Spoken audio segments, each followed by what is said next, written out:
So you want to record Roblox videos in really high quality format and for completely free. And this is how you're going to do it. So we're going to be using OBS Studio, which is the best recording software. It's completely free. Windows, Mac, this is their main website. So you just go to obsproject.com and here you can get Windows, Mac OS. And so you're going to install it on there. And then once you install it, this is how it's going to look. It's going to show you a page like this once you've set up and you do the basic setup stuff. And then from there, you're going to want to, first, you're going to want to add a source. So you're going to click here, click add, display capture, and then that's how you get the actual monitor captured on here. So you want that for sure. And then once you have your microphone connected and everything looks right, then you're going to go over to settings and we're going to start adjusting some settings to make sure that your OBS is running smoothly and for your system, because some systems can't handle the max settings. So we're going to adjust it based on how your computer is. You can also pick the theme in general. So there's quite a lot to pick from. So just pick whichever one you like how it looks. So you can just go straight to output and then just click recording, unless you're going to do streaming too, but just click recording and have advanced mode for the output mode.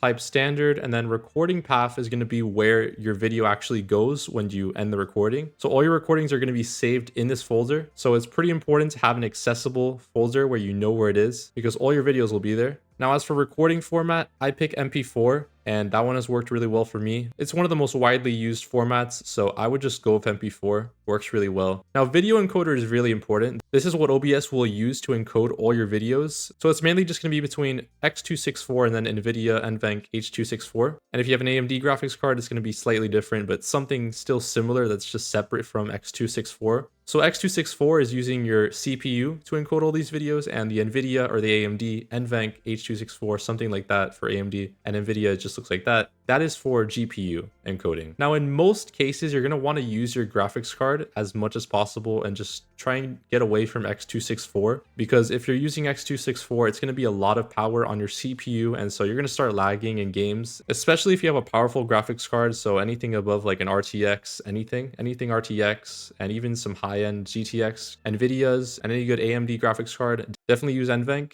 and just use your GPU for that. You're just going to have to experiment with that and just pick different encoders, see what lags, see what doesn't. That's one of the most important ones, to just experiment, see how it works on your computer. Audio encoder, keep that on AAC. Don't worry about audio track or any of the rest of this stuff here. Then you're going to go down to encoder settings, and this is also very important. So I would click CQP. I think it's a pretty good rate control method, and that's the one we're going to be using for this video. So for the CQ level, I have it at 16, which is pretty high quality. It's actually very high quality at CQ level 16. So if you don't have a very powerful computer, I'm not going to suggest going this low. By the way, the lower you go, the higher quality the video will be. So 16 is pretty much the lowest you want to go on the CQP. If you have a bad computer, I would go between 18, 20, try it around there, maybe a little bit higher if you have to with a really bad computer, but just kind of try and raise it until you stop lagging. It's just going to make the video quality a little bit worse, but it'll eventually stop lagging if you keep raising this. But 16 is like the lowest you should have it. And keyframe is good on 2 seconds. Preset, also very important. So I have it at slowest, best quality. And I would just pick between these three. So if you're lagging a lot, I would start with like P6 or P5. Try not to go before P5. All these here, like P4, P1, these are very, very just low quality. You don't want to be going there. So P5, P6, P7. P7 is the best quality. Tuning, keep it on high quality. 2 passes, full resolution. If you're lagging, you can try quarter, but full is pretty good. There's not a big difference between those two. Profile, keep it on high. Turn off look ahead. Psycho visual tuning, keep that on. GPU 0, max B frames 2.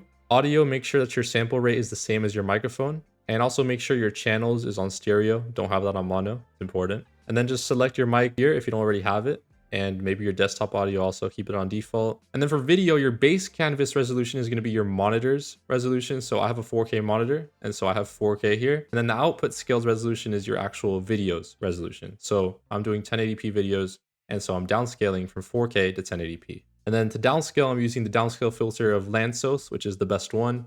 And if you have a bad computer, I would suggest Bicubic, which I think is the one before that. That one's also decent, but Lansos is the best one by far. So you can kind of just go down the line if you're lagging a lot. And then 60 FPS. You can choose if you want to do 30 or 60 for the video. You can also choose some hotkeys. I have a few for like starting and stopping recording. Advanced, I wouldn't really touch anything here. Keep the process priority on normal. And that's pretty much all for settings. You can kind of learn the UI if you want. But that's basically about it. You're pretty much ready to record now. So you just click start recording and then stop recording and you're good. And yeah, when you click stop recording, it will go into the recording path that you chose. So that's where the video will be. And it's really simple, completely free. I love OBS. I've been using it for years and it's always been really good. So hope you guys enjoyed. Hopefully it helped and I'll see you in the next video. Peace out.